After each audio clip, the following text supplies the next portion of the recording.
Tuko kwenye maonyesho haya ya 50 ya Sabasaba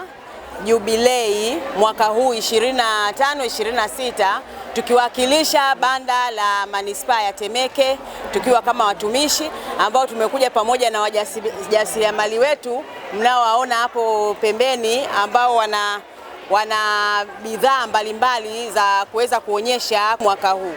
Mwaka huu kwa kweli ni mwaka uliokuwa mzuri sana, kwa sababu maonyesho yamefana sana, maonyesho ni moto, maonyesho yako vizuri, lakini vile vile katika banda hili la